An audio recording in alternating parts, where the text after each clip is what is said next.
do you do when the thing that you didn't ask for happens in your life in the shifting seasons? I don't care how good you are, I don't care how talented you are.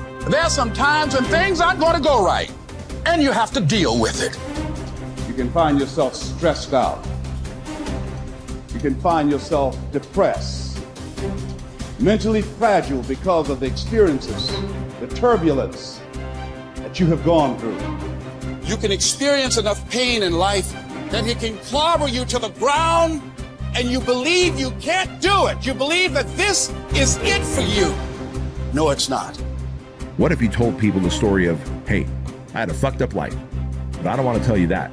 I'm going to tell you what I'm going to do next, and I'm going to go out and do it. That is what self-development is about. That is what peak performance is about. That is what breaking through self-limiting beliefs is about, is rewriting the story. Because as long as you have breath in your lungs, as long as your heart is beating, as long as you have consciousness in your mind, you can go and rewrite the story of how your life ends. Setbacks will happen. When they do, it's okay to cry, but eventually you have to get over it and move on. It is good to be uncomfortable. I've never met anybody who was terribly creative or gifted or strong in leadership who was also comfortable. It's always those people who say, is there not a cause? Those exceptional people who are uncomfortable with the times and rise to the challenge because they refuse to allow the chaos around them to determine the conqueror within them. People who resist the toll to go down and stand fiercely in spite of opposition and say, I'm going to do it anyway. Forget all your problems. Everyone has the same problems. It's our solutions to those problems that make us different. Do you have the courage to get what you want? It takes courage to achieve your goals, man. It's easy to give up. It's easy to look at these people and make excuses as to why they can do what you can't. You have everything you need to achieve anything. Our great problem is not that we feel that we are powerless, but that deep down inside we feel that we are powerful beyond measure. It's an incredible thought. It's almost a scary thought, isn't it? But it's also true, because the powers that you have are extraordinary. Have faith like a child. Adults are too skeptical. You may not be able to do all you find out. You may not be able to do all you find out, but you should find out all you can do. See, you don't want to wind up at the end of your life and discover that you've lived only 1/10 of it. And the other 9/10 went down the drain. Be curious. Get excited like a child over your ability to make yourself do anything for change. The law of use. And it goes something like this. Whatever you don't use, you lose. Lack of use causes loss. You lose automatically when you quit. The same thing goes for all the human virtues. Ambition, unused, declines. Strong feelings, unused, diminish. It doesn't grow. Faith, unused, decreases. It's a law. Today unused is lost. A talent unused is lost. An ability unused is lost. So here's one of the key expressions of the evening. Take a new inventory of yourself. Starting tomorrow, new project. Take a new inventory and make sure that all of your talent and ability and mentality and ingenuity and vitality and strong feelings, faith, courage, make sure that all you've got's being used. Otherwise, you lose. Repetition, repetition, repetition. Go over it. And if you repeat it, go over it, sure enough, someday, some mysterious day, the idea takes root, starts to grow, and shows up in your personality and your lifestyle. I don't care where you come from. I don't care where you were raised. I don't care what color you are. I don't care what gender you are. I don't care about any of that if you invest in yourself consistently, if you do the work consistently, 1 + 1 is always going to equal 2. 10 years of motherfucking work is going to pay off. Dig deep. Take accountability for your goals, dreams, and aspirations. Ain't nobody gonna give you nothing. Ain't nobody gonna give you nothing you ain't working for.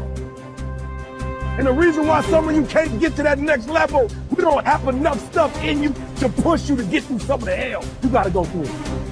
That house ain't gonna get you through that hell. That car ain't gonna get you through that hell.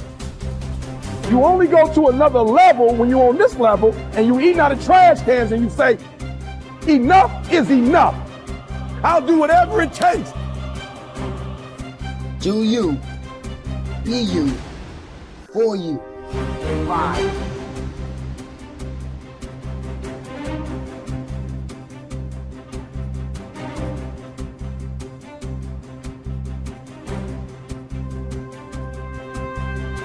You should treat yourself like you're someone responsible for helping. And the first question is, well, why don't you? And the answer is, well, there's a lot wrong with you, you know?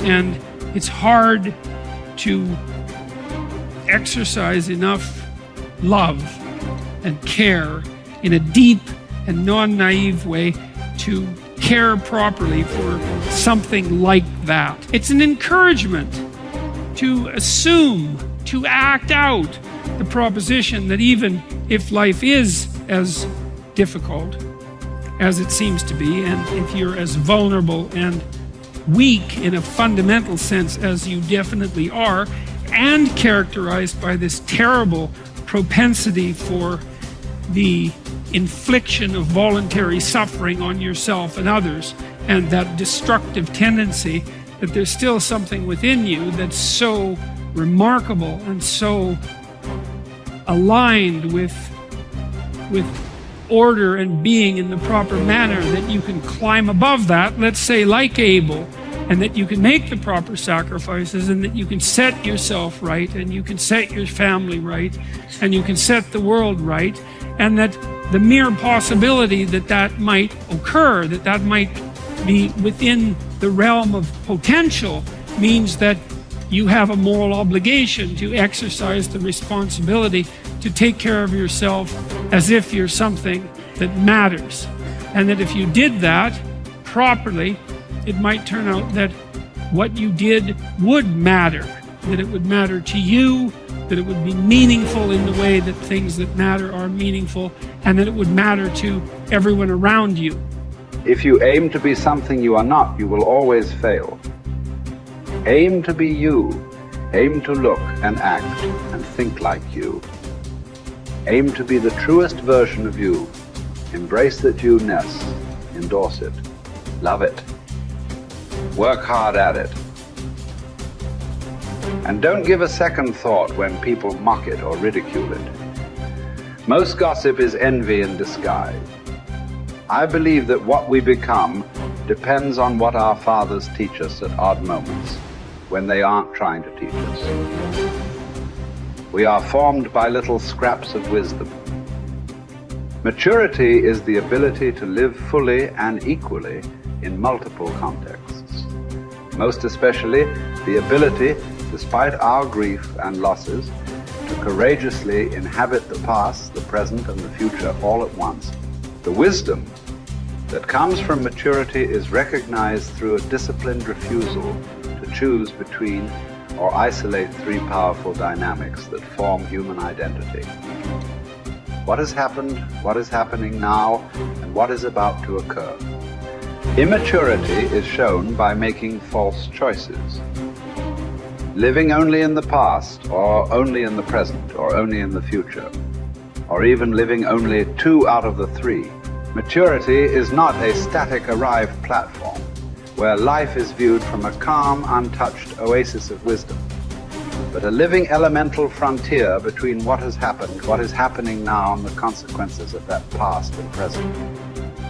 First imagined and then lived into the waiting future. Maturity calls us to risk ourselves as much as immaturity, but for a bigger picture, a larger horizon, for a powerfully generous outward incarnation of our inward qualities, and not for gains that make us smaller, even in the winning. People say that what we're all seeking is a meaningful life. I don't think that's what we're really seeking.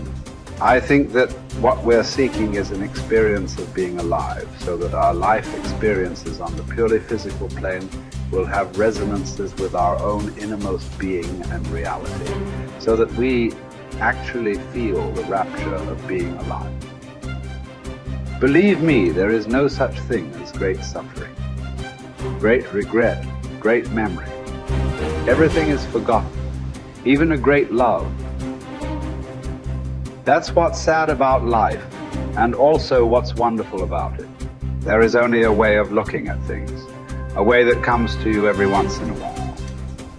That's why it's good to have had love in your life after all, to have had an unhappy passion.